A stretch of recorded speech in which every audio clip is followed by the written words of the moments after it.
வைத்து நிம்மதியை ஒருபோதும் வாங்கிவிட முடியாது. அல்லாஹ் சொல்லுகிறான், உங்களுடைய நிம்மதி உங்கள் வாழ்க்கை துணையிடத்தில் இருக்கிறது. எங்கெங்கேயோ நீங்க நிம்மதியை தேடி அலைகிறீர்கள். நிம்மதி வேண்டும் என்றால் பணங்காசு வேண்டும் என்று அலைந்து துடிக்கிறீர்கள்.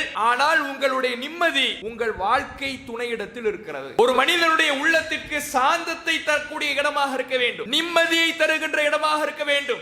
மாளிகையாக நாம் கட்டியிருக்கலாம், அலங்கார பொருட்களால் நம்முடைய வீட்டை அலங்கரித்திருக்கலாம். ஆனால் அதுவெல்லாம் நிம்மதியை தந்து விடுமா என்று கேட்டால் நிம்மதியை தந்து விடாது. ஓட்டு கட்டடமாக இருந்தாலும் சரி, ஓலை குடிசையாக இருந்தாலும் சரி, நாம் வசிக்கின்ற எந்த இடம் நமக்கு நிம்மதியை தருகிறதோ அதுதான் நமக்கான இல்லம் என்று அல்லாஹ் திருமறை குர்ஆனிலே சொல்லுகிறான். அஸ்ஸலாமு அலைக்கும் வரஹ்மத்துல்லாஹி வபரகாத்துஹு. அன்பிற்கினிய சகோதர சகோதரிகளே, இந்த நிகழ்ச்சியில் கணவனா மனைவியா என்ற தலைப்பு வழங்கப்பட்டு இருக்கிறது. இப்படியான ஒரு தலைப்பு தேர்வு செய்யப்பட்டிருப்பதற்கான காரணம், இன்றைய குடும்ப சூழல்களில் கணவனா மனைவியா, யார் யார் பேச்சை கேட்பது, யார் யார் சொல்படி நடப்பது என்கின்ற போட்டியும் ஈகோவும் பல குடும்பங்களை சின்னா பின்னமாக்கி சீரழித்து ஒரு குடும்பத்தினுடைய மகிழ்ச்சியையே கெடுத்து அந்த குடும்பத்தின் நிம்மதியை குலைத்து விடுகிறது. இதில் மார்க்கம் நமக்கு என்ன வழிகாட்டுகிறது? கணவன் என்கின்ற பொறுப்பை சுமந்திருக்கிற ஒரு ஆண் எப்படி நடக்க வேண்டும், மனைவி என்கின்ற பொறுப்பை சுமந்திருக்கிற ஒரு பெண் எப்படி நடந்து கொள்ள வேண்டும், இதற்கு மார்க்கம் நமக்கு வழிகாட்டுகிற வழிகாட்டல்கள் என்னென்ன என்பதை அறிந்து கொள்வதற்காகத்தான் இப்படியான ஒரு தலைப்பு தேர்வு செய்யப்பட்டிருக்கிறது.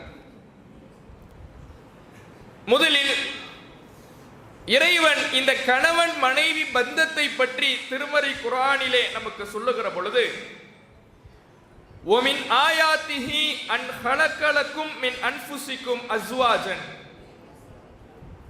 உங்களிலிருந்தே உங்களுடைய வாழ்க்கை துணைகளை, ஜோடிகளை அல்லாஹ் படைத்திருப்பதில்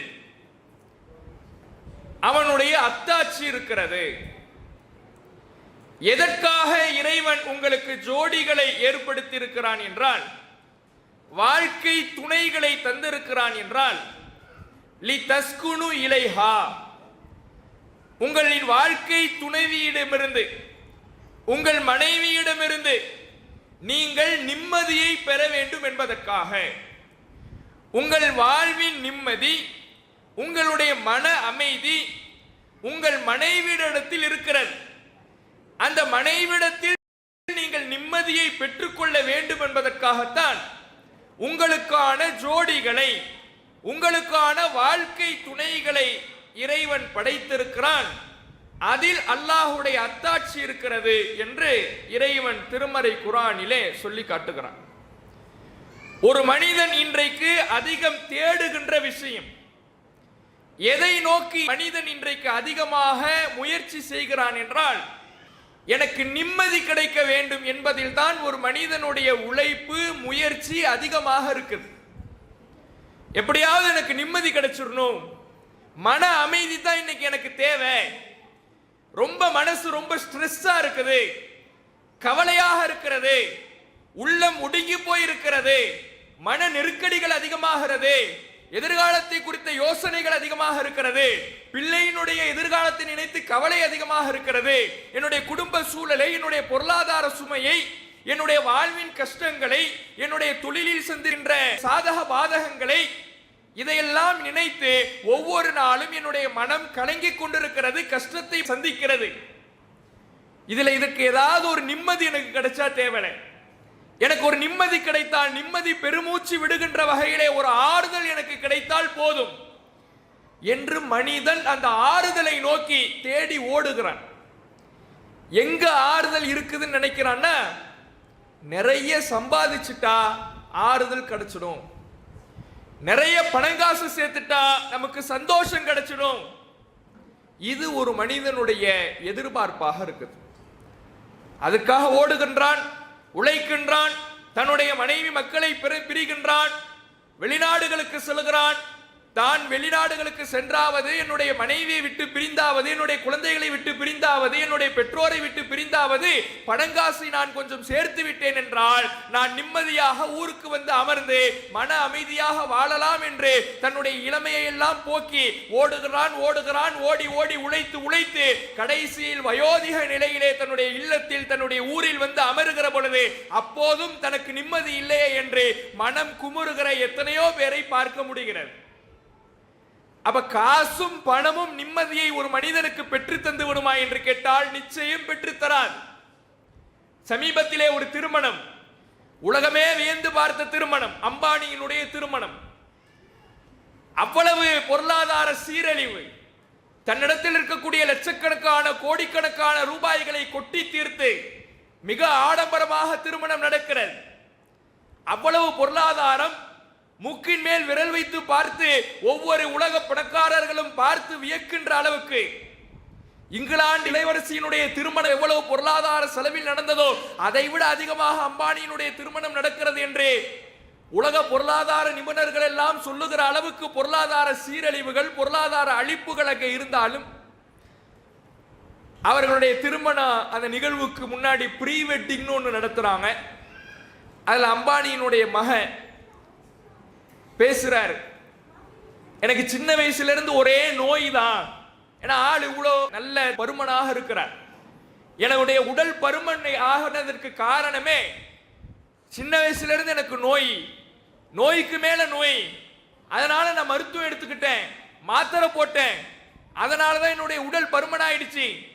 எனக்கு ஒரு நோய் இல்லை, ரெண்டு நோய் இல்லை, நோய்க்கு மேல நோய் வந்துகிட்டே இருந்தது. இதனால என்னுடைய பெற்றோருக்கு கஷ்டமாக இருந்தது. ஆனாலும் என்னுடைய பெற்றோர் எனக்காக என்னுடைய நோயை பொறுத்து கொண்டார்கள் என்றெல்லாம் பேசுகிறார்.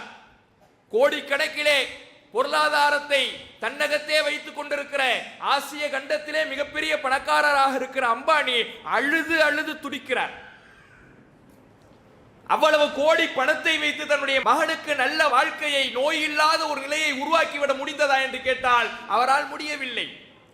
அது பெற்றோர் என்கின்ற அடிப்படையில் அம்பானிக்கும் உள்ளத்தை உருக்கி கொண்டுதான் இருக்கிறது.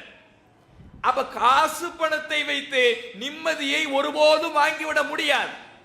அல்லாஹ் சொல்லுகிறான், உங்களுடைய நிம்மதி உங்கள் வாழ்க்கை துணையிடத்தில் இருக்கிறது.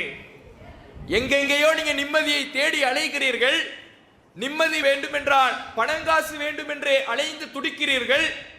ஆனால் உங்களுடைய நிம்மதி உங்கள் வாழ்க்கை துணையிடத்தில் இருக்கிறது. இன்னும் இறைவன் பேசுகிறான், வல்லாஹு ஜஅல லக்கும் மின் புயூத்திக்கும் சகனன், அல்லாஹ் உங்களுடைய வீடுகளில் தான் உங்களுக்கான மன அமைதியை ஏற்படுத்தி இருக்கிறான். உங்க நிம்மதி எங்க இருக்குதுன்னா உங்க வீட்டில தான் இருக்குது. வீடு என்பது செங்கல்லை வைத்து சிமெண்டை வைத்து வெறுமனே கட்டப்பட்ட ஒரு கட்டிடம் அல்ல. அந்த வீடு என்பது ஒரு மனிதனுடைய உள்ளத்திற்கு அமைதியை தருகின்ற இடமாக இருக்க வேண்டும்.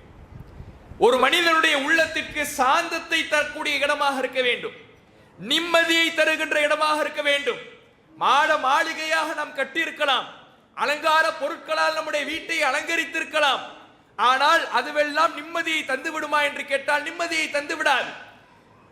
ஓட்டு கட்டடமாக இருந்தாலும் சரி, ஓலை குடிசையாக இருந்தாலும் சரி, நாம் வசிக்கின்ற எந்த இடம் நமக்கு நிம்மதியை தருகிறதோ அதுதான் நமக்கான இல்லம் என்று அல்லாஹ் திருமறை குர்ஆனிலே சொல்லுகிறான். அப்ப வீடு என்பது செங்கல்லால் சிமெண்டால் கட்டப்பட்ட வெறும் ஒரு கட்டிடம் கிடையாது, அது ஒரு கட்டமைப்பு.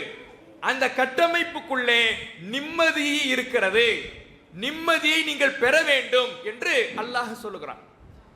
அப்ப இந்த வசனங்கள் எல்லாம் நமக்கு சொல்லித் தருகின்ற விஷயம் என்னன்னா, நிம்மதியை நீ வெளியே தேடி அலையாதே, உன் வீட்டில் தான் இருக்கிறது, உன் மனைவியிடத்தில் தான் உனக்கான நிம்மதி இருக்கிறது, உங்கள் வாழ்க்கை அந்த திருமண பந்தத்தில் தான் உங்களுக்கான சந்தோஷம் மகிழ்வு இருக்கிறது. இது எல்லாவற்றையும் இந்த வசனங்கள் நமக்கு சொல்லித் தருகிறது. ஆனா இன்றைக்கு நிலைமை எப்படி? இன்றைக்கு இந்த கணவன் மனைவி, ஒரு குடும்பத்தின் துவக்கமாக இருக்கிற கணவன் மனைவி என்கின்ற பந்தத்தில் இது போன்ற நிம்மதி என்கின்ற நிலை, ஒருவர் இன்னொருவருக்கு தருகின்ற நிலை, மன அமைதியை பரஸ்பர பரிமாற்றம் செய்து கொள்ளுகிற நிலை இன்றைக்கு தம்பதிகளுக்குள்ளே இருக்கிறதா என்பதை நாம சற்று சிந்தித்து பார்க்க வேண்டும். இப்ப இன்றைக்கு இந்த கணவன் மனைவி உறவு என்பது எப்படி அமைந்திருக்கிறது?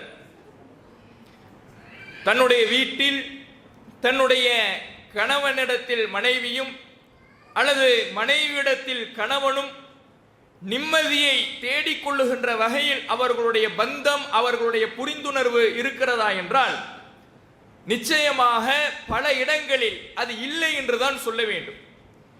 ஏன் அப்படின்னா, இன்றைக்கு இது போன்று நாம் சொல்லுகிற பொழுது, இந்த திருமறை குர்ஆன் நமக்கு ஒரு கருத்தை எடுத்துரைக்கிற பொழுது, உங்க மனைவியிடத்துல தான் நிம்மதி இருக்குது, உங்க வீட்டில் தான் உங்களுக்கான நிம்மதி இருக்குது என்று சொல்லும் பொழுது, வீட்டில் நிம்மதி இருக்குதா? இது மனைவி இடத்துல நிம்மதி இருக்குதா? நான் அங்க இருக்க வேணான்னு தான் வெளியிலேயே நான் சுத்திக்கிட்டு இருக்கிறேன். எனக்கு வேலையே இல்லைனாலும் வெளியே நான் சுத்திக்கிட்டு இருக்கிறதுக்கு காரணமே அங்க நான் இருக்கக்கூடாதுங்கிறதுக்காகத்தான். நீங்க என்னமோ அதிசயமா வந்து பேசிக்கிட்டு இருக்கீங்களே அப்படிம்பார். அதே மாதிரி ஒரு பெண் சொல்லக்கூடியதை பார்த்தா, கல்யாணம் ஆன புதுசுல எல்லாம் நல்லா என்கிட்ட பேசிக்கிட்டு இருந்தாரு, ஆனா இப்ப என்ற முகம் கொடுத்து பேசுறதே கிடையாது, எனக்கு பேசுறதுக்குன்னு நேரத்தை ஒதுக்குறதே கிடையாது என்று மனைவி தரப்பிடமிருந்து கணவர்களின் மீது அந்த ஒரு குற்றச்சாட்டை வைப்பாங்க. என்ன ஒழுங்கா பேசுறது கிடையாது, வெளியில அவருடைய நண்பர்கள்ட்ட அவர்கிட்ட தெரிஞ்சவங்கள்ட்ட நல்ல சிரிச்சு சிரிச்சு பேசுறாரு, ஆனா வீட்டுக்கு வந்தா உருன்னே இருக்கிறாரு என்று இப்படியான ஒரு சில சிக்கல்களும் இருக்கக்கூடியதை பார்க்கிறோம். அதே மாதிரி இப்படி மாறி மாறி ஒருவர் இன்னொருவரை மாறி மாறி குற்றம் சாட்டி கொண்டு தங்களுடைய நிம்மதி தங்களுடைய வாழ்க்கை துணையிடத்தில் இல்லை என்பதை ஒருவர் இன்னொருவரின் மூலமாக தெரிவிக்கக்கூடிய ஒரு நிலையை நாம பார்க்கிறோம். அப்ப இதற்கான காரணம் என்ன? ஏன் இது போன்ற நிலை ஏற்படுகிறது என்றால், அல்லாஹும் அல்லாஹுடைய தூதர் அவர்களும் ஒரு கணவன் மனைவியினுடைய பந்தம் எப்படி இருக்க வேண்டும் என்று நமக்கு சொல்லித் தருகிறார்களோ அப்படி நம்முடைய வாழ்க்கையை அமைத்துக் கொள்ளாததின் காரணத்தினால்தான் இது போன்ற சிக்கல்களும் பந்தத்தில் ஏற்படுகிற அந்த கோளாறுகளும் அந்த முகத்தை திருப்பிக் கொண்டு செல்லுகிற நிலையும் ஒருவர் இன்னொருவருடைய பேச்சை கேட்காத நிலையும் ஏற்படக்கூடியதை நம்மால் பார்க்க முடிகிறது. யோசித்து பாருங்கள், நபிகள் நாயகம் ஸல்லல்லாஹு அலைஹி வஸல்லம் அவர்கள் நம்முடைய அனைத்து விஷயத்துக்கும் முன்மாதிரியாக இருக்கிற அல்லாஹ்வுடைய தூதர் அவர்கள் நம்முடைய திருமண விஷயத்திலையும் நம்முடைய குடும்ப விஷயத்திலையும் அவர்கள்தான் மிகச்சிறந்த முன்மாதிரி. அல்லாஹ்வுடைய தூதர் அவர்களுடைய அந்த வாழ்க்கையை புரட்டிப்பார்கள். மனைவியோடு அவர்களுடைய பந்தம் எப்படி இருந்தது? ரசூலுல்லாஹ்வுடைய மனைவிமார்களுடைய பந்தம் ரசூலுல்லாஹ்வோடு எப்படி இருந்தது? இதை நாம் அலசி ஆராய்ந்து விட்டாலே அதன் மூலம் கிடைக்கக்கூடிய படிப்பினைகளை நம்முடைய வாழ்வில் நாம் அப்ளை செய்து விட்டாலே நம்முடைய வாழ்வும் ரசூலுல்லாஹ்வுடைய வாழ்வை போல நிம்மதியான ஒரு வாழ்வாக அமையும். முதல் விஷயம், நபிகள் நாயகம் ஸல்லல்லாஹு அலைஹி வஸல்லம் அவர்கள் சொல்லுகிறார்கள், அத்துன்யா மத்தா, இந்த ஒட்டுமொத்த உலகமுமே சில இன்பங்கள் தான். வகைரு மத்தாஇ துன்யா, இந்த உலகத்தின் மிகச்சிறந்த இன்பம் எதுவென்றால் அல் மர்அத்து சாலிஹா, நல்லொழுக்கம் உள்ள மனைவிதான். இந்த ஒட்டுமொத்த உலகத்துல எத்தனையோ இன்பங்கள் இருக்கிறது. மனிதனுக்கு பிடித்த பொருளாதாரம் இருக்கிறது, மனிதனுக்கு பிடித்த எத்தனையோ விஷயங்கள் இருக்கிறது. ஆனால் ஒரு மனிதனுக்கு கிடைக்கிற மிகப்பெரிய அருட்கொடை, மிகப்பெரிய இன்பம் எதுவென்றால் ஒரு நல்லொழுக்கம் உள்ள மனைவி அமைவதுதான், நல்ல மனைவி அமைவதுதான் அப்படிங்கிறாங்க ரசூலுல்லாஹ். அப்போ நல்ல மனைவி அமைவதுதான் ஒரு மனிதனுக்கு கிடைக்கக்கூடிய மிகப்பெரிய சொத்து. அவன் கோடிகளிலே புரண்டாலும் கூட அவனுடைய நிம்மதி, அவனுடைய மன அமைதி, அவனுடைய வாழ்க்கையின் முன்னேற்றம் எதை பொறுத்து அமையும் என்றால் அவனுக்கு அமைந்த மனைவியை பொறுத்துத்தான் அமையும். கோடிக்கணக்கில் பேங்க் பேலன்ஸ் இருந்துடலாம், அது அவனுடைய சிறந்த சொத்தாக இருக்குமா என்றால் நிச்சயம் கிடையாது. அவனுடைய வாழ்க்கையில கிடைக்கிற மிகச்சிறந்த சொத்து நல்ல மனைவி என்கிறார்கள் ரசூலுல்லாஹ். ஏன்? ஒரு நல்ல மனைவி அமைந்து விட்டால் பொருளாதார கஷ்டம், வாழ்வில் இழப்புகள் வந்தால் கூட அது பெருசா தெரியாது. தட்டி கொடுத்து ஆறுதல் சொல்லக்கூடியவளாக, நம்முடைய கஷ்டத்தை பகிர்ந்து கொள்ளக்கூடியவளாக, நம்முடைய வாழ்வின் சிரமத்தை புரிந்து கொள்ளக்கூடியவளாக மனைவி நமக்கு மாறிவிடுவாள். ஒரு ஆறுதல் தருகின்ற சக்தியாக மாறிவிடுவாள். வியாபாரத்துல நஷ்டம் அல்லது நமக்கு பொருளாதார கஷ்டமே இருக்கு, நாமளும் எவ்வளவு முயற்சி செஞ்சு பார்க்கிறோம், உழைத்து பார்க்கிறோம், நம்மால் ஒரு கட்டத்திற்கு மேல் முன்னேற முடியவில்லை, அல்லாஹ் நமக்கு அவ்வளவுதான் நாடி இருக்கிறான், நம்முடைய வருமானம் மாத செலவுக்கே சரியாக இருக்கிறது என்று இருந்தால் கூட ஒரு நல்ல மனைவியாக இருந்தால் அதை பொறுத்துக் கொள்வார். இன்றைக்கு எப்படி ஆயிடுச்சு தெரியுமா? சாதாரணமாக நமக்குள்ள எப்படி பேசிக்கிறாங்கன்னா, ஒருவருக்கு அவருடைய சம்பாத்தியம், அவருடைய வருமானம் குறைவாக இருந்தால் எப்படி பேச்சு இருக்குதுன்னா, இப்படிலாம் இருந்தா மனைவியே மதிக்க மாட்டாளே அப்படின்னு ஒரு பேச்சு பேசுவாங்க. இப்படி இருந்தா மனைவியே மதிக்க மாட்டாளே அப்படிம்பாங்க. ஏன் அப்படி சொல்றாங்கன்னா, பல இடங்களில் பார்க்கிறார்கள். அப்படி பார்க்கிற பொழுது கணவனிடத்தில் நல்ல பொருளாதார நிலைமை, அவன் உழைக்கின்ற நிலைமையில் இருக்கிற பொழுது அந்த பெண் அவனிடத்தில் நடந்து கொள்ளுகிற முறை ஒரு விதமாகவும், அதே கணவன், அதே ஆண் தன்னுடைய பொருளாதாரத்தை ஒரு கட்டத்தில் இழக்கிற பொழுது அல்லது அவனால் உழைக்க முடியாத பொழுது சில பெண்கள் அப்படியே தலைகீழாக புரண்டு கணவனுக்கு கொடுக்கக்கூடிய அடிப்படை மரியாதையை கூட கொடுக்காமல் அடுத்தவர்களிடத்தில் பேசும் பொழுது, அந்த ஆளா இப்பதான் வந்துட்டு போனா, இப்படி பேசக்கூடிய நிலை இன்றைக்கும் சில பெண்களிடத்தில் இருக்குது. ஏன்? கணவர் சம்பாதிக்கல, அல்லது அவர் சரியான முறையிலே அவரால் பொருளாதாரம் ஈட்ட முடியவில்லை, அல்லது அவருடைய வருமானம் போதுமானதாக இல்லை என்கிற காரணத்தினால் அடிப்படையாக கொடுக்கக்கூடிய மரியாதையை கூட சில பெண்கள் தங்களுடைய கணவர்களுக்கு கொடுக்க மறுக்கிறார்கள். அப்ப ஆணிடத்திலே இருக்கிற பொருளாதாரத்தை வைத்து அவனுடைய மரியாதையையும் அவனுக்கு கட்டுப்படுகின்ற நிலையையும் அவனிடத்தில் நடந்து கொள்ளுகிற முறையையும் ஒரு பெண் மாற்றி அமைப்பாள் என்றால், ஒருத்தன் கோடி ரூபாய் சொத்து இருந்தாலும் கூட அவனிடத்துல நிம்மதி இருக்காது. நல்ல பெண் அமைந்து விட்டாள் என்றால், குறைவான ஊதியம் இருந்தாலும் அவனிடத்துல போதுமான கைப்பிடித்தமான ஒரு வருமானம் இருந்தால் கூட அந்த பெண் அவனை தட்டி கொடுத்து ஆறுதல் சொல்பவளாக அவள் மாறுவாள். அதனாலதான் ரசூலுல்லாஹ் சொல்றாங்க, உன்கிட்ட இருக்கிற மிகப்பெரிய சொத்தே நல்ல மனைவி அமைவதுதான். நபிகள் நாயகம் ஸல்லல்லாஹு அலைஹி வஸல்லம் அவர்களுக்கு அப்படியான ஒரு மனைவி ஹதிஜா ரலியல்லாஹு அன்ஹா அவர்கள். எல்லா மனைவியுமே ரசூலுல்லாஹுக்கு ஆறுதல் தரக்கூடியவர்களாகத்தான் இருந்தாங்க. மிக முக்கியமாக வரலாற்றில் அல்லாஹ்வுடைய தூதரவர்களுடைய அதிக நேசத்திற்குரிய ஒரு மனைவியாக ஹதிஜா ரலியல்லாஹு அன்ஹா அவர்கள் இருந்தார்கள். எந்த அளவுக்கு நேசம் அப்படின்னா, நம்ம எல்லாரும் என்ன கேள்விப்பட்டிருப்போம்னா, ரசூலுல்லாஹ் அதிகம் நேசம் வைத்த ஒரு மனைவி ஆயிஷா ரலியல்லாஹு அன்ஹா அப்படின்னு கேள்விப்பட்டிருப்போம். ஆனா அந்த ஆயிஷா ரலியல்லாஹு அன்ஹா அவர்களே, நபிகளாருடைய மனைவிமார்களில் ஒரு பெண்ணின் மீது நான் பொறாமை கொள்ளுகிறேன் என்றால் அது ஹதிஜா ரலியல்லாஹு அன்ஹா அவர்கள் தான். ஏன்னா நபிகள் நாயகம் ஸல்லல்லாஹு அலைஹி வஸல்லம் அவர்கள் தன்னுடைய மனைவியார் ஹதிஜா ரலியல்லாஹு அன்ஹா அவர்களுடைய மரணத்திற்கு பிறகும் அவர்களை நினைவு கூர்ந்து கொண்டே இருந்தார்கள். அவ்வளவு பாசம். அந்த பாச பிணைப்பு எப்படி வந்தது? இதுல பார்த்தீங்கன்னா, நபிகள் நாயகத்தை விட அவர்களுக்கு வயது மூப்பு. இப்படி இருந்தும் இருவருக்கு மத்தியிலே அந்த பாச பிணைப்பு, அந்த பந்தம் இவ்வளவு நெருக்கமாக, இவ்வளவு ஆழமாக இருந்ததற்கான காரணம், ரசூலுல்லாஹுடைய வாழ்வில் அவர்கள் சந்தித்த எல்லா கஷ்டங்களின் பொழுதும் ஹதிஜா ரலியல்லாஹு அன்ஹா அவர்கள் துணை நின்றார்கள். 40வது வயதில் நபிகள் நாயகம் ஸல்லல்லாஹு அலைஹி வஸல்லம் அவர்களுக்கு இறை செய்தி வருகிறது. ஹிரா குகையிலே அல்லாஹ்வுடைய தூதர் அவர்களை ஜிப்ரீல் அலைஹிஸ்ஸலாம் அவர்கள் வந்து சந்தித்து, இக்ரா பிஸ்மி ரப்பிக்கல்லதி ஹலக் என்று ஆரம்பித்து 5 வசனங்களை சொல்லி இறை தூதரான முதல் கட்டளையை அல்லாஹ் அனுப்பி வைக்கிறான். திடீர்னு ஒரு நிலை, இப்படி ஒரு சூழல் ஏற்படுது. ஒரு மனிதருக்கு எப்படி இருக்கும்? அதுவரை வானவரை பார்த்தது இல்லை, அதுவரை இப்படி ஒரு நிகழ்வு அவர்களுடைய வாழ்வில் நடந்ததே இல்லை, யாரு சொல்லி கேள்விப்பட்டதும் இல்லை. அப்படி இருக்கும் பொழுது, தன்னந்தனியாக இருக்கும் பொழுது ஒரு வானவர் வந்து நிற்கிறார் என்றால், அவர் இருக பற்றி பிடிக்கிறார் என்றால், ஓதுவீராகன்னு சொல்றாருன்னா, வாழ்க்கையில ஏதோ ஒரு திடுக்கிற ஒரு விஷயம், ஏதோ ஒரு பயத்தை ஏற்படுத்துகிற அச்சுறுத்துகிற ஒரு சூழல் நிலவுது. இதை பார்த்த உடனே அல்லாஹ்வுடைய தூதர் அவர்களுக்கு பயம் ஏற்படுது, உள்ளமெல்லாம் நடுங்குகிறது.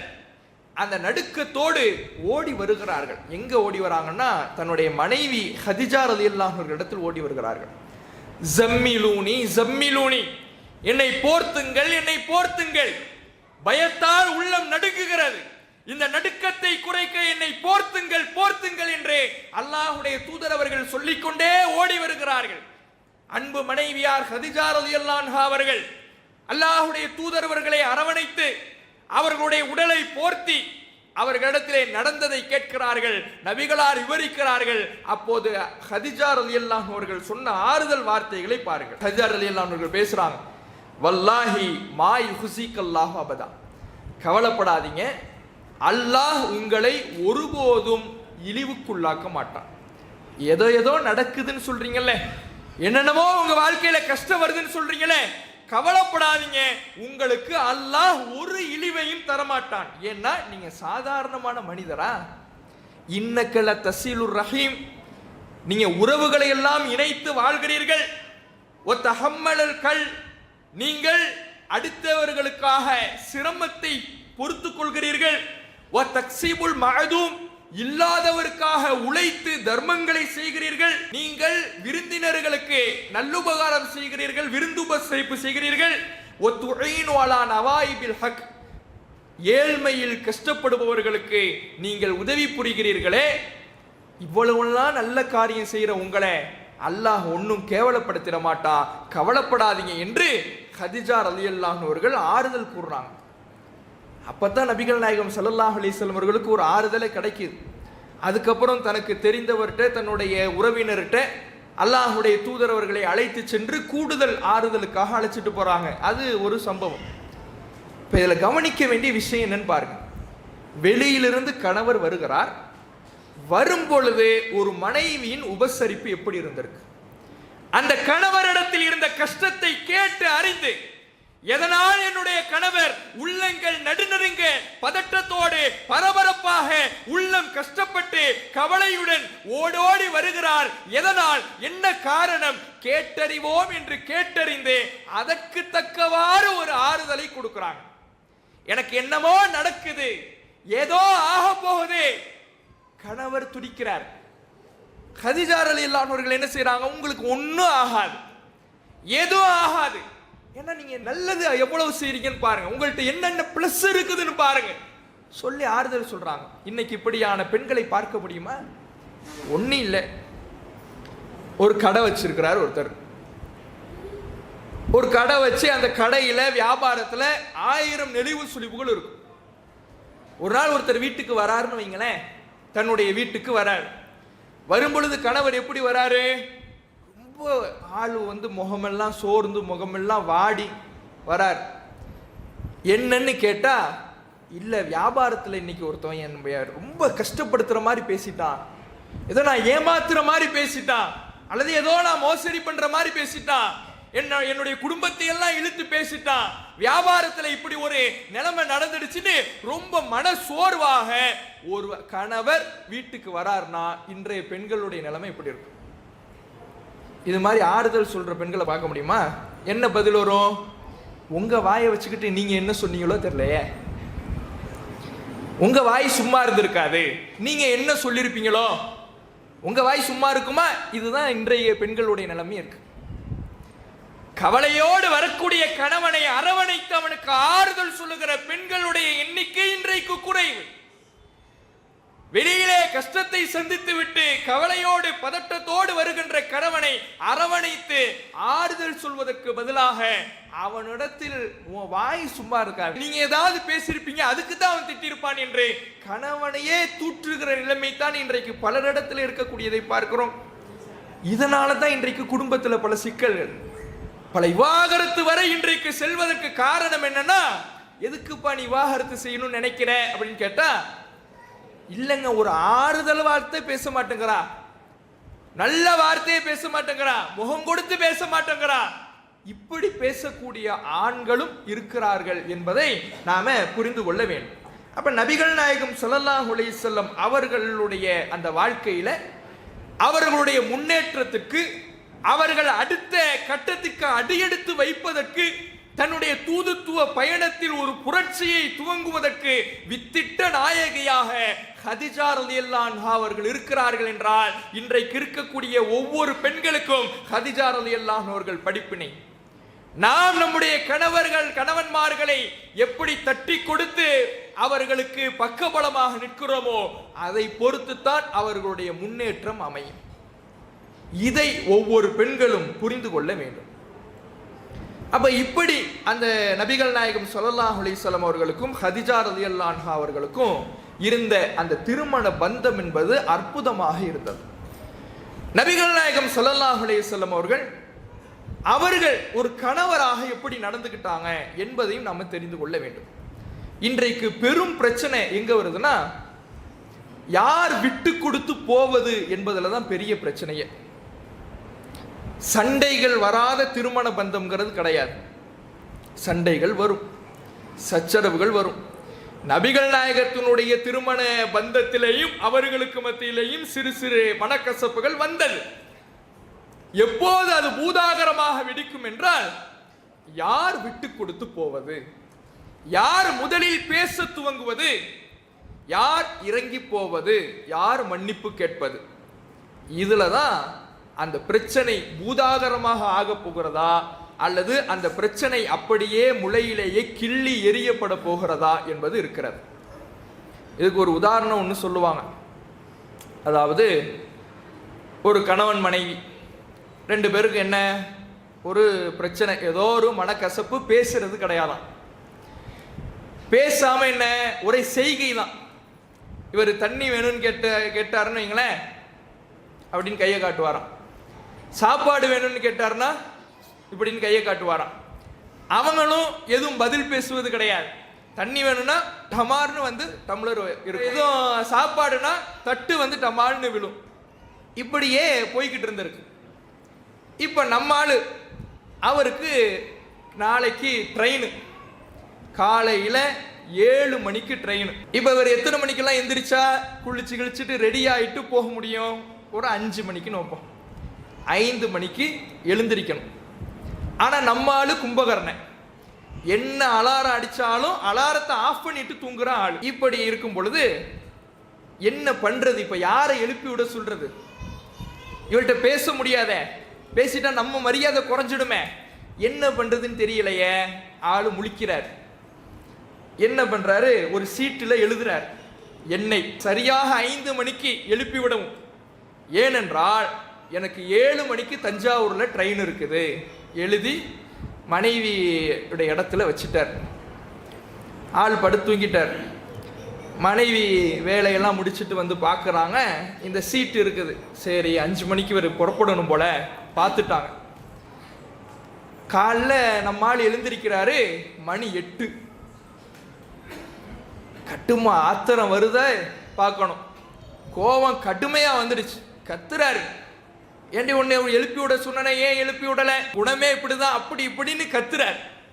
உடனே அங்கிருந்து மனைவி அமைதியாக வருது. வந்து அவரை தட்டி அவர் ஒரு சீட்டை காட்டுது. அந்த மனைவி சீட்டில் எழுதி வச்சிருக்கு, மணி 5 மணி ஆகிவிட்டது, எழுந்திருக்கவும். ஏன் இது? யாரு விட்டு கொடுத்து போறது? நீ விட்டு கொடுத்து போறதா, நான் விட்டு கொடுத்து போறதா? நீயே பேசலைன்னா நான் ஏன் பேசணும்? இப்படி இருந்ததுன்னா எந்த வேலையும் ஆகவும் ஆகாது, குடும்பத்தில் சந்தோஷமும் இருக்காது. இப்போ நபிகள் நாயகம் ஸல்லல்லாஹு அலைஹி வஸல்லம் உங்களை பாருங்க. அல்லாஹ்வுடைய தூதர் அவர்கள் எவ்வளவு பெரிய மாபெரும் சக்கரவர்த்தி, இறைவனின் இறுதி தூதர். அந்த அல்லாஹ்வுடைய தூதர் அவர்களுடைய வாழ்வு, அவர்களுடைய திருமண பந்தத்தில் தன்னுடைய மனைவியோடு வருகின்ற கசப்பான நிகழ்வுகளில் அதை எப்படி கையாண்டார்கள் என்பதை பாருங்கள். ஒரு நாள் ரசூலுல்லாஹ் அல்லாஹ்வுடைய தூதர் அவர்களுக்கும் ஆயிஷா ரலியல்லாஹு அன்ஹா அவர்களுக்கும் ஏதோ வாக்குவாதம் நடக்குது. கடுமையா பேசிக்கிறாங்க ரெண்டு பேரும். இந்த நேரத்தில் அபூபக்கர் ரலியல்லாஹு அன்ஹு அவர்கள் உள்ள வரார். உள்ள வரும் பொழுது அபூபக்கர் ரலியல்லாஹு அன்ஹு அவர்களுக்கு ஒரே கோபம். ஏன்னா மக கத்துங்கிறனால ரசூலுல்லாஹ் மேல கோபம் கிடையாது, மக மேல கோபம். ஏன்? ரசூல்லா முன்னாடி நீ எப்படி இப்படி பேசுவ, ரசூல்லா முன்னாடி எப்படி நீ குரலை ஒசத்துவ? கடுமையான கோபம். உள்ள வந்த அபூபக்கர் ரலியல்லாஹு அவர்கள் ஆயிஷா ரலியல்லாஹு அவர்கள் அடிக்க போறாங்க. இப்ப சண்டை யார் யாருக்கு நடந்துகிட்டு இருந்துச்சு? ரசூலுல்லாவுக்கும் ஆயிஷா ரலியல்லாஹு அவர்களுக்கும் நடந்துகிட்டு இருந்துச்சு. அங்கிருந்து வேகமா அபூபக்கர் ரலியல்லாஹு அவர்கள் வரதை பார்த்துட்டு, ஆயிஷா ரலியல்லாஹு அவர்கள் அடிக்க வரதை பார்த்துட்டு ரசூலுல்லாஹ் என்ன பண்ணிடுறாங்கன்னா ரெண்டு பேருக்கு நடுவுல நின்னுக்கிறாங்க.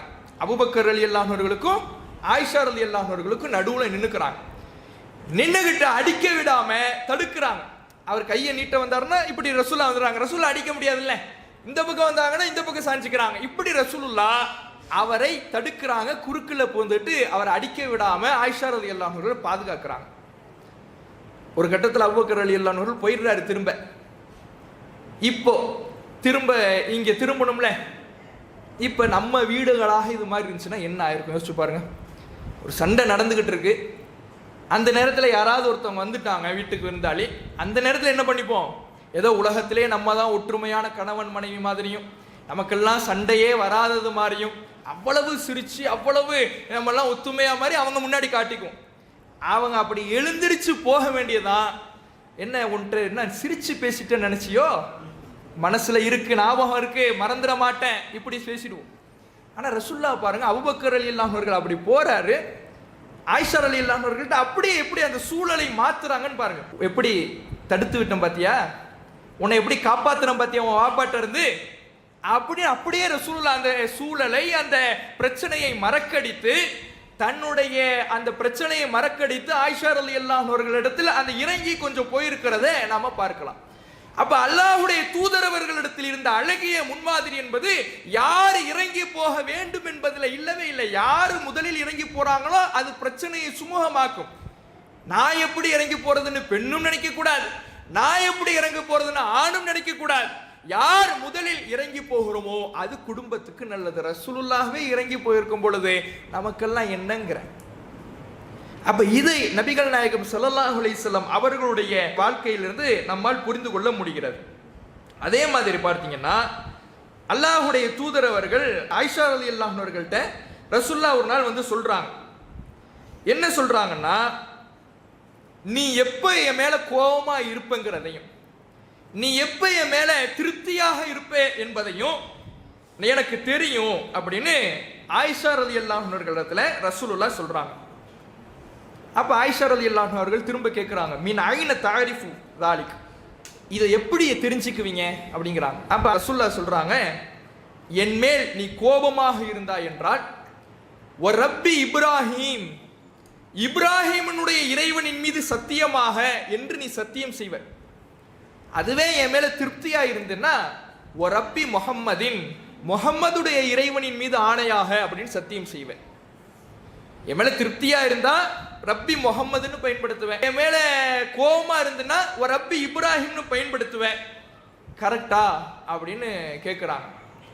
அப்ப ஆயிஷா ரலியல்லாஹு அவர்கள் சொல்றாங்க, ஆமா அல்லாஹ்வுடைய தூதரே கரெக்டு, எனக்கு கோபம் வந்தா கூட உங்க பேரை யூஸ் பண்றதுக்கு தான் நான் சங்கடப்படுவேனே தவிர உங்களையே நான் வெறுக்க மாட்டேன், உங்களையே நான் வெறுத்தது கிடையாது, உங்க பேரை யூஸ் பண்ண மாட்டேன் அப்படிங்கிறாங்க. இதே பதில் நம்மள்கிட்ட வருதுன்னு வைங்களேன். நம்ம வீட்டில் இது மாதிரி ஒரு அடையாளத்தை வச்சு நாமளும் கொஞ்சம் ரசூலுல்லாஹ் கையாண்ட மாதிரி கையாளுவோன்னு நம்மளும் கையாளுறோம். இது மாதிரி நம்ம மனைவி சொல்றாங்க, உங்க பேரை யூஸ் பண்ண தான் எனக்கு கோபமா இருக்கும்னு கேட்டா நம்ம என்ன சொல்லுவோம்? அதையும் விட மாட்டோம்ல நம்ம. ஏன்னா ஒரு புள்ளி கிடைச்சாலும் அந்த புள்ளியை பெரும் பூதாகரமாக ஆக்கணும். உங்க பேரை கூட உன்னால சொல்ல முடியாது, அதையே பிரச்சனை ஆக்கிடும். பேரை மட்டும்தான் புறக்கணிப்பாங்க ஆயிஷா ரலியல்லாஹு அவர்கள். நம்ம என்ன ஆக்கிடுவோம்? அது அப்படியே, ஓ என் பேரை சொல்ல கூட உனக்கு பிடிக்காது, அவ்வளவு கோபத்தில் இருப்ப, அவ்வளவு திமுறா போச்சு உனக்கு அப்படின்னு அதே சண்டையாக்கிடுவோம். அப்ப இன்றைக்கு இந்த சண்டை ஆக்குவதில் என்பதில் யார் விட்டு கொடுத்து போவது, ஒரு சின்ன பிரச்சனையை பூதாகரமாக ஆக்குவதில் ஒருவர் இன்னொருவருக்கு சளைத்தவர் இல்லை என்று இன்றைய திருமண உறவுகள் என்பது சென்று கொண்டு இருக்கிறது. அப்ப நாம இதுல கவனிக்க வேண்டிய விஷயம், ஒரு கணவன் மனைவி இஸ்லாமிய முறைப்படி அவர்கள் தங்களுடைய வாழ்க்கையை அமைத்துக் கொண்டால், மார்க்கம் சொல்லுகிற உபதேசங்களை அவர்கள் பேணினால் அவர்களுக்கு மத்தியில் இருக்கக்கூடிய அந்த பிணக்குகள் குறை. நபிகள் நாயகம் ஸல்லல்லாஹு அலைஹி வஸல்லம் அவர்கள் சொல்லுகிறாங்க, வாஷிருஹுன்ன, அதாவது இறைவன் குர்ஆன்ல சொல்றான், வாஷிருஹுன்ன பில் மஅரூஃப், உங்கள் மனைவியோடு நீங்கள் நல்ல முறையில் குடும்பம் நடத்துங்கள். ஃபைன் கரிஹ்துமுஹுன்ன, நீங்கள் வெறுக்கத்தக்க ஏதேனும் ஒரு விஷயத்தை அவர்களிடத்தில் கண்டால், உங்களுக்கு ஏதோ ஒன்று அவர்களிடத்தில் பிடிக்கலைன்னா, ஃபாஸா அன் தக்ரஹு ஷைஅன் வ யஜஅலுல்லாஹு ஃபீஹி கைரன் கஸீரா, நீங்க எதை வெறுக்கிறீர்களோ அதில் அல்லாஹ் ஏராளமான நன்மைகளை கூட ஏற்படுத்தி இருக்கலாம். ஒரு மனிதன் எப்படி, ஒரு ஆண் எப்படி தன்னுடைய மனதை பக்குவப்படுத்தணும்னா, பெண்ணிடத்தில் சில குறைகளை நீங்கள் கண்டால் கூட அந்த குறைகளை நீங்கள் பெரிதாக பூதாகரமாக ஆக்கக்கூடாது, அதை பிரச்சனையை வெடிக்க வைத்து விடக்கூடாது. அப்ப எப்படி உங்க மன அமைப்பை அமைச்சுக்கணும்னா, இந்த கெட்ட விஷயத்துல கூட அல்லாஹ் 1000 நன்மைகளை ஏற்படுத்தி இருக்கலாம் என்று உங்கள் மனோபக்குவத்தை அமைத்துக் கொள்ளுங்கள். அல்லாஹ் குர்ஆன்ல சொல்றான். அதே மாதிரி இறை அல்லாஹ்வுடைய தூதர் அவர்கள் சொல்றாங்க, லா யஃப்ருக் முஃமினுன் முஃமினா, ஒரு இறை நம்பிக்கை கொண்ட ஆண் ஒரு இறை நம்பிக்கை கொண்ட பெண்ணை ஒரேடியாக வெறுத்து விட வேண்டாம். ஒரு கணவன் ஒரு மனைவியை ஒரேடியா வெறுத்துடக்கூடாது. இன் கரிஹ மின்ஹா குலுக்கன், ஒரு குணம் அவளிடத்தில் வெறுக்கத்தக்கதாக இருந்தால், அவளிடத்துல பேசவே முடியாதுங்க, ஒரே எப்ப பார்த்தாலும் எரிஞ்செறிஞ்சு விழுறா, இப்படி ஏதோ ஒரு குணம் வெறுக்கத்தக்க வகையில் இருந்தால், ரலிய மின்ஹா ஆகர், அவள்கிட்ட இன்னொரு நல்ல குணம் இருக்கும்ல, அதை கொண்டு திருப்தி அட. 100% யாரும் சரியாக இருக்க முடியாது. 100% சரியாக இருக்கிற பெண்ணும் கிடையாது, 100% குணத்தால் முழுமையாக இருக்கிற ஆணும் கிடையாது. எல்லாரிடத்திலையும் ஒவ்வொரு குறை இருக்கும். ஒண்ணு உனக்கு குறையா தெரிஞ்சிச்சுன்னா இன்னொன்னு வச்சு திருப்தி அடைஞ்சுக்க அல்லாஹ்வுடைய தூதர் அவர்கள் சொல்றாங்க. அதனாலதான் நபிகள் நாயகம் ஸல்லல்லாஹு அலைஹி வஸல்லம் அவர்கள் இன்னொரு இடத்துல சொல்லும் பொழுது, பெண் என்பவள் குலிக்கத் மின் லில, வளைந்த விலா எலும்பிலிருந்து தான் படைக்கப்பட்டிருக்கிறார். அந்த வளைந்த விலா எலும்பை அப்படியே நீ பொருந்திக்கணும். அதை நிமித்தணும்னு நினைச்ச உடைச்சு விடுவேன், அதை நான் சரி பண்ணுறேன் அப்படின்னு செஞ்சு ரொம்ப முயற்சி எடுத்தீங்கன்னா உடைச்சிடுவேன். சின்ன சின்ன பிரச்சனைகள் இருக்கும், சின்ன சின்ன குறைகள் இருக்கும், அதை அப்படியே மனம் வந்து ஏற்றுக்கொள்ளுகிற பொழுதுதான் வாழ்க்கை சந்தோஷமாகும் என்பதை நபிகள் நாயகம் ஸல்லல்லாஹு அலைஹி வஸல்லம் அவர்கள் சொல்லி இருப்பதை நாம பார்க்கிறோம். அப்ப இந்த ஒழுங்குகளை எல்லாம் கணவன் மனைவிக்குள்ளே பேணி நடந்தால் அவர்களுக்கு மத்தியிலே இந்த போட்டியோ ஈகோவோ இல்லாமல் அவர்களுடைய வாழ்வு மிக அற்புதமான முறையிலே சந்தோஷமாக மகிழ்ச்சியாக ஒருவர் இன்னொருவருக்கு மன அமைதி தருகின்ற வகையில் இருக்கும் என்பதை நாம பார்க்கலாம். அதே மாதிரி நாம தெரிந்து கொள்ள வேண்டிய விஷயம் என்னன்னா, யார் இறங்கி போறதுன்னு பார்க்க கூடாது. யார் இறங்கி போறதுக்கு வாய்ப்பு கிடைக்குதோ அவங்க முதலாவதாக இறங்கி போறதுல எந்த தப்பும் இல்லை. ஆண் இறங்கி போறதுலையும் தப்பு இல்லை, பெண் இறங்கி போறதுலையும் தப்பு இல்லை. இதை பதிய வச்சுக்கணும். அடுத்தது ஆண்கள் செய்ய வேண்டிய விஷயம் என்னன்னா, மனைவிகள்கிட்ட பேசுவதற்கு நேரம் கொடுக்கணும். வெளியில உள்ளவர்கள்ட்ட நம்ம மணிக்கணக்கில் பேசுவதை விட நம்முடைய மனைவிமார்களிடம் பேசுவதற்கு நேரம் கொடுக்க வேண்டும். அப்படி நேரம் கொடுத்தாலே நம்மிடத்தில் இருக்கக்கூடிய பிரச்சனைகள் அங்கேயே களையப்பட்டு விடும். அல்லாஹ்வுடைய தூதர் அவர்கள் ஃபஜருக்கு முன்கூட்டியே எழுந்திருச்சிருவாங்க, இரவு தொழுகைக்காக எழுந்திருப்பாங்க. அந்த நேரத்தில் ஆயிஷா ரலியல்லாஹு அன்ஹா அவர்கள் விழித்துக் கொண்டிருந்தால் அவர்களோடு அமர்ந்து பேசி கொண்டிருப்பார்களாம். ஃபஜருக்கு முன்னாடி எழுந்திருச்சிடுறாங்க, இரவு தொழுகை தொழுவாங்க. ஃபஜர் தொழுகைக்கு இன்னும் கொஞ்சம் நேரம் இருக்குது அப்படின்னா ஆயிஷா ரலியல்லாஹு அன்ஹா அவர்களை எழுப்பி அவர்களோடு அமர்ந்து பேசி கொண்டிருப்பார்கள் என்று ஆயிஷா ரலியல்லாஹு அன்ஹா அவர்கள் சொல்றாங்க. என்னுடைய வீட்டு வேலைகளில் எனக்கு உதவியாக அல்லாஹ்வுடைய தூதர் அவர்கள் இருப்பார்கள், ஆயிஷா ரலியல்லாஹு அன்ஹா அவர்கள் சொல்றாங்க. அப்ப இது போன்ற அவர்களுக்காக நாம நேரம் ஒதுக்குவது என்பது நமக்கு மத்தியில் இருக்கக்கூடிய அந்த பிரச்சனைகளை குறைக்கும் என்பதை நாம அறிந்து கொள்ள வேண்டும். இதுவெல்லாம் நாம தெரிந்து கொள்ள வேண்டிய மிக முக்கியமான விஷயங்கள். அதே மாதிரி எந்த ஒரு விஷயம் செய்வதாக இருந்தாலும் நாம ஆண்கள் பெண்களிடம் ஆலோசனை செய்ய வேண்டும், அவர்களுக்கான உரிமையையும் கொடுக்க வேண்டும். எல்லாத்தையும் அவங்களுக்கு எந்த உரிமையும் கொடுக்காம இருந்தோம்னாலும் வீடுகளில் பிரச்சனை தான் வரும். நாம எப்படி அவர்களிடத்துல கேட்காம பேச்சை கேட்காம செயல்படுகிறோமோ அதே மாதிரி அவர்களும் செயல்பட ஆரம்பித்து விடுவார்கள், அவர்களும் பேச்சை கேட்க மறுப்பார்கள். அப்ப ஆலோசனை செய்து கணவன் மனைவியிடமும் மனைவி கணவனிடமும் ஆலோசனை செய்து நடப்பதும் நபிகள் நாயகம் ஸல்லல்லாஹு அலைஹி வஸல்லம் அவர்கள் காட்டி தந்த ஒரு வழிமுறையாக இருக்கிறது. அல்லாஹ்வுடைய தூதர் அவர்கள் ஹுதைபியா உடன்படிக்கையின் பொழுது அவர்களுக்கு ஆலோசனை கொடுத்தவங்க உம்மு ஸலமா ரலியல்லாஹு அன்ஹா அவர்கள். அவங்க தான் அல்லாஹ்வுடைய தூதர் அவர்களுக்கு அழகான முறையிலே ஆலோசனையை கொடுத்தார்கள் என்பதை நாம பார்க்க முடிகிறது. எங்க அதிகமான இன்றைக்கு பிரச்சனைகள் ஏற்படுதுன்னா கணவன் மனைவி உறவுகள்ல, இப்போது சமீப காலமாக பார்த்தீங்கன்னா கணவனுடைய தாய் தந்தையாரை பராமரிக்க வேண்டுமா? நான் என் கணவருக்கு வேலை செய்கிறேன், அது கணவருடைய உம்மா அப்பாயெல்லாம் நான் பார்த்துக்க முடியாது. இது இன்றைக்கு பெரும் பிரச்சனையாக இருக்கிறது. இதனால் பல குடும்பங்களில் சீரழிவுகள் ஏற்படுகிறது, குடும்பங்களில் பிரிவுகள் இதனால் ஏற்படுகிறது. இப்போ நபிகள் நாயகம் ஸல்லல்லாஹு அலைஹி வஸல்லம் அவர்கள் ஒரு பெண்ணினுடைய பொறுப்பை பற்றி சொல்லுகிற பொழுது, வல் மர்அத்து ராஇயத்துன் ஃபி பைத்தி ஸௌஜிஹா, ஒரு பெண் தன்னுடைய கணவனுடைய வீட்டிற்கு பொறுப்பாளி ஆவாள். கணவனுடைய வீட்டுக்கு பொறுப்பாளினா என்ன? வீடுனா வெறும் கட்டடம் மட்டும் கிடையாது. அந்த வீட்டில் இருக்கக்கூடிய அவனுடைய சொத்து பத்துக்கும் அவள் தான் பொறுப்பாளி. அந்த வீட்டில் இருக்கக்கூடிய அவனுடைய தாய் தந்தையெல்லாம் இருக்கிறாங்களே, அவர்களுக்கும் அவள் தான் பொறுப்பாளி. அப்ப அந்த பொறுப்பு குறித்து மறுமையில் விசாரிக்கப்படுவீர்கள் என்று நபிகள் நாயகம் ஸல்லல்லாஹு அலைஹி வஸல்லம் அவர்கள் சொல்லிட்டாங்க. என்னுடைய கணவனுடைய தாய் தந்தையரை பராமரிக்க வேண்டுமா, அவர்களை பார்த்து கொள்ள வேண்டுமா, அதெல்லாம் கடமை இல்லையே என்கின்ற கேள்விகள் இன்றைக்கு அதிகமாக வருகிறது. இதனால் இன்றைக்கு பல குடும்பங்களில் பிரச்சனைகள் ஏற்படுகிறது என்பதை பார்க்கிறோம். நபிகள் நாயகம் ஸல்லல்லாஹு அலைஹி வஸல்லம் அவர்கள் ஒரு பெண் என்பவள் கணவனுடைய இல்லத்திற்கு பொறுப்புதாரி என்று சொல்லிய காரணத்தினால் நாம அந்த பொறுப்பை உணர்ந்து பெண்களும் நடக்கக்கூடியவர்களாக இருக்க வேண்டும். அல்லாஹ் அருள் செய்வானாக. இந்த கணவன் மனைவி என்கின்ற அந்த பந்தம் என்பது போட்டி பொறாமைகளினால் நிறைந்தது கிடையாது. ஒருவர் இன்னொருவரை விட்டு கொடுத்து புரிந்துணர்வோடு நடப்பதுதான். அதற்கு நபிகள் நாயகம் ஸல்லல்லாஹு அலைஹி வஸல்லம் அவர்களுடைய வாழ்க்கை நமக்கு முன்னுதாரணமாக இருக்கிறது. அந்த உதாரணத்தை எடுத்துக்கொண்டு விட்டு கொடுத்து அவர்களுக்கு மத்தியிலே நாம் நம்முடைய உறவை பேண வேண்டும் என்று சொல்லி எனது உரையை நிறைவு செய்கின்றேன். வாஹிரு தாவானா அல்ஹம்துலில்லாஹி ரப்பில் ஆலமீன். அஸ்ஸலாமு அலைக்கும் வரஹ்மத்துல்லாஹி வபரகாத்துஹு. இஸ்லாம் மற்றும் சமுதாய செய்திகளை அறிந்து கொள்ள தமிழ்நாடு தௌஹீத் ஜமாஅத் யூடியூப் பக்கத்தை உடனடியாக சப்ஸ்கிரைப் செய்து கொள்ளுங்கள். மேலும் பெல் பட்டனையும் கிளிக் செய்து கொள்ளுங்கள்.